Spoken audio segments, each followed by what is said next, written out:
이 시간 우리에게 주신 하나님의 말씀은 로마서 8장 31절에서 37절 말씀입니다.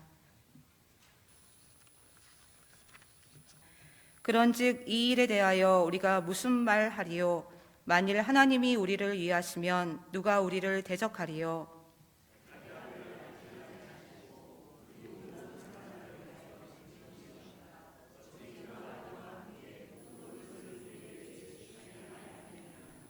누가 능히 하나님께서 택하신 자들을 고발하리요? 의롭다 하신 이는 하나님이시니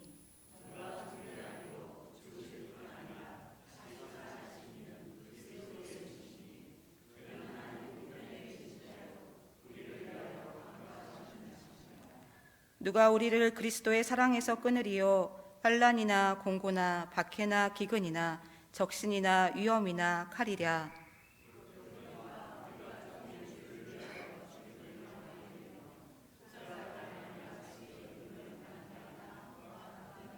같이 읽겠습니다. 그러나 이 모든 일에 우리를 사랑하시는 이로 말미암아 우리가 넉넉히 이기느니라. 아멘. 우리가 살아가고 있는 이 세상은 이기는 자가 많은 것을 가질 수 있고 이기는 자만이 살아남는다는 말이 있습니다. 이것은 비단 인간 세계만이 그런 것이 아니고 생물계에도 그렇습니다. 이기는 자가 있으면 반대로 지는 자도 있습니다. 이기는 자에게는 승리의 영광이 돌아가고 지는 자에게는 패배감이 생기게 됩니다. 이기는 자가 수단과 방법을 가리지 않고 억지로 이긴다면 상처뿐인 승리이며 힘겨운 승리가 될 것입니다. 이겨도 넉넉히 이기는 자가 있습니다. 바로 예수님을 구주로 믿는 성도입니다. 성도의 승리는 넉넉히 이기고 빛나고 영광스러운 승리여야 합니다.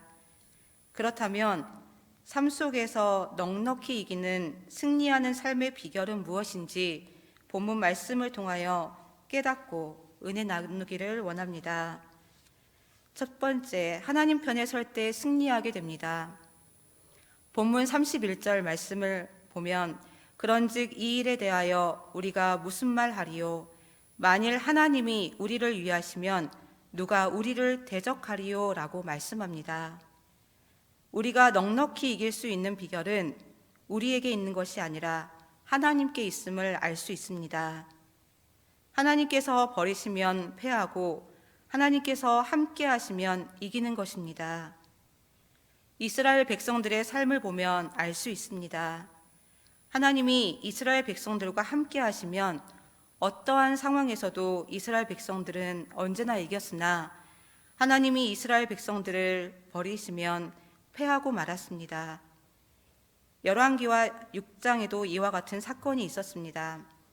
아람 왕이 이스라엘을 공격하기 위해 군대를 보내어 엘리사가 있는 성읍 주위를 둘러싸게 하였습니다.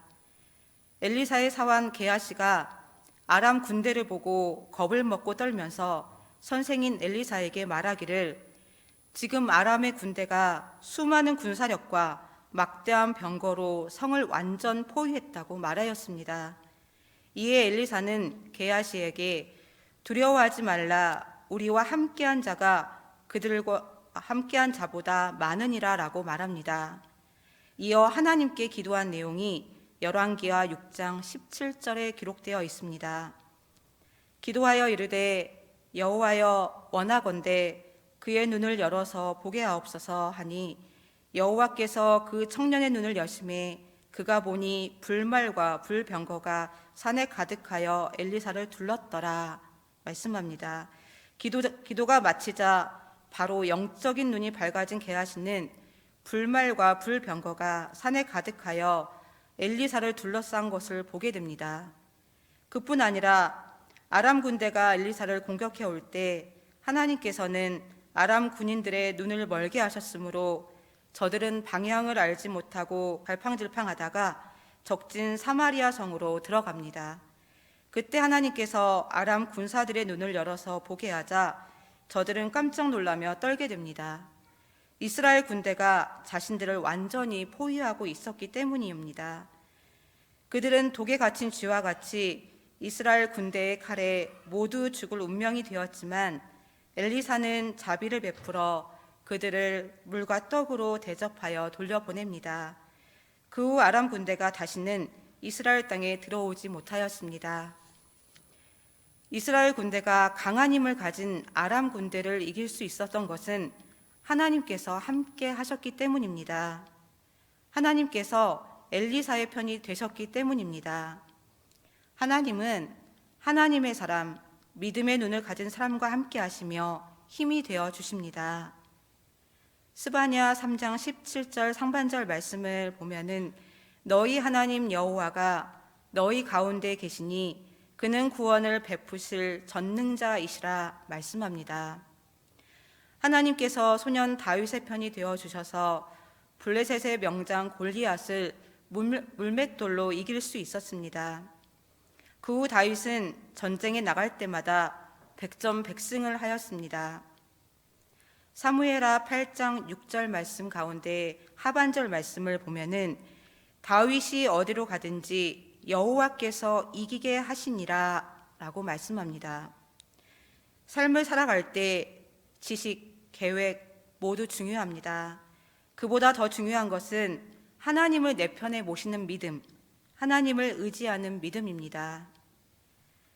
마틴 루터가 종교개혁을 한창 진행할 때 천주교의 한 추기경이 루터에게 접근하여 이렇게 말합니다. 교황의 손가락 하나가 전 독일의 힘보다 강하다오. 그러니 이제 당신은 어느 편에 서겠소? 라고 질문하였습니다. 이 말은 종교개혁을 포기하고 지금이라도 늦지 않았으니 교황에게 돌아와서 무릎을 꿇으면 목숨이라도 살려주겠다. 그렇지 않으면 죽이겠다라는 뜻을 포함하고 있었습니다. 그때 루터는 이렇게 대답하였습니다. 지금 있는 곳에 그대로 있을 것입니다.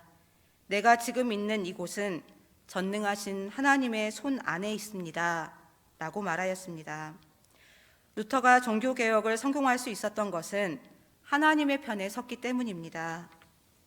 하나님을 향한 오직 믿음이 있었습니다. 하나님께서는 루터의 그 믿음을 보시고 승리케 하셨습니다. 성공과 승리 그리고 넉넉히 이기는 비결은 사람에게 있지 않습니다. 전능하신 하나님께 있습니다.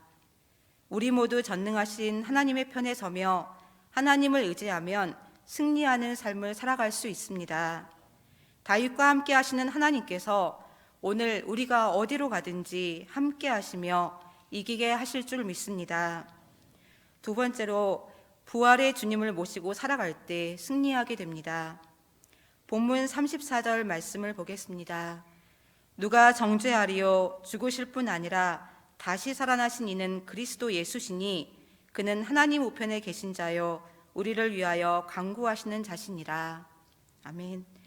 다시 살아나신 주님, 부활의 승리를 이루신 주님을 모시고 살아갈 때 우리는 승리할 수 있습니다.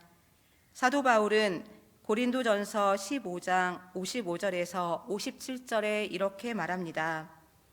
사망아 너의 승리가 어디 있느냐? 사망아 내가 쏘는 것이 어디 있느냐? 사망이 쏘는 것은 죄요 죄의 권능은 율법이라. 우리 주 예수 그리스도로 말미암아 우리에게 승리를 주시는 하나님께 감사하노니. 사도 바울도 주님을 모시고 살면서 고난을 이겼습니다. 우리도 죽음을 이기신 능력의 주님을 모시고 살면 험한 세상 속에서 승리하는 삶을 살아갈 수 있습니다. 세 번째로 주님의 사랑으로 승리하게 됩니다. 본문 35절 말씀에 누가 우리를 그리스도의 사랑에서 끊으리요? 환난이나 공고나 박해나 기근이나 적신이나 위험이나 칼이랴. 주님의 사랑은 모든 것을 이길 수 있는 근원입니다. 세상에 사랑의 힘이 강하다고 하지만 주님의 사랑보다 크고 강한 사랑은 없습니다. 사랑에는 5가지 능력이 있다고 합니다. 첫째는 덕을 세우는 힘이 있고, 둘째는 끄는 힘이 있다고 합니다. 셋째는 두려움을 쫓는 힘이 있고, 넷째는 용기와 담대한 힘이 있다고 합니다. 다섯째는 공격을 막는 힘이 있습니다. 그러기에 사랑은 약한 것이 아니고 강한 것입니다.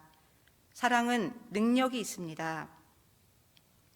어려서부터 들은 이솝우화 가운데 바람과 햇님 이야기가 있습니다. 한 나그네가 길을 가고 있었습니다. 바람과 햇님이 내기를 합니다. 저 나그네의 옷을 벗기는 자가 이기는 거야 라고 바람이 말을 합니다. 이어서 내가 이길 거야. 바람은 아주 강하니까.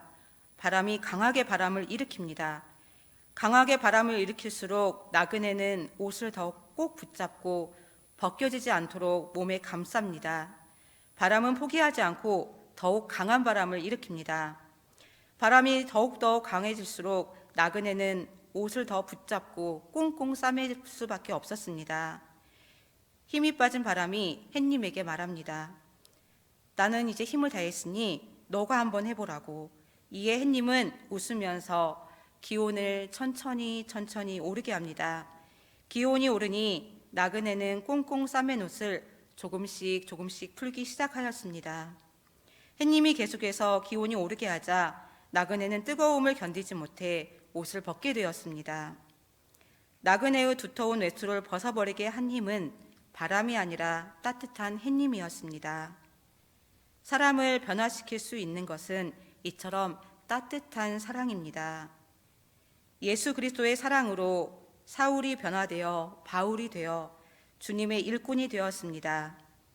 예수님을 3번이나 모른다고 부인한 베드로가 갈릴리 어부로 돌아갔을 때 예수님은 친히 베드로를 찾아가셔서 내가 나를 사랑하느냐라고 물으시며 사랑을 일깨워 주셨습니다.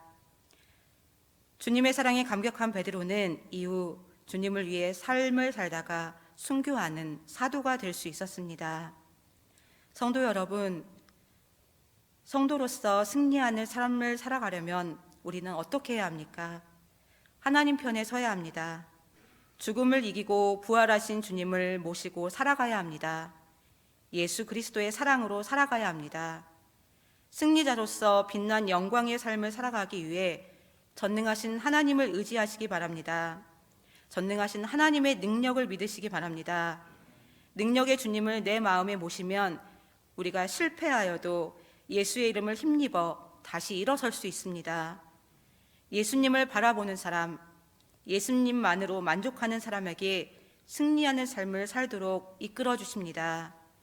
본문 37절 말씀을 다 같이 보고 한 몫으로 읽겠습니다. 그러나 이 모든 일에 우리를 사랑하시는 이로 말미암아 우리가 넉넉히 이기느니라. 아멘. 사순절 3번째 주입니다. 우리에게 구원의 소망을 주신 주님의 은혜에 감사하며 변함없는 사랑으로 함께해 주시는 주님의 은혜에 감사하며 살아야 합니다. 말씀에 순종하며 예수님만으로 만족하며 우리 안에 예수님이 충만할 때 세상에서 넉넉히 이기는 승리자가 될 수 있습니다. 이런 승리자가 되는 축복을 우리 모두에게 주시기를 간절히 소원합니다. 같이 기도하겠습니다. 하나님, 세상에서 어려움을 만날 때 하나님을 의지하며 담대하게 살아갈 수 있는 믿음을 더하여 주옵소서. 주님께서 우리를 대신하여 싸우시고 우리를 지키시고 승리케 하심을 매일의 삶 속에서 경험하도록 인도하여 주옵소서.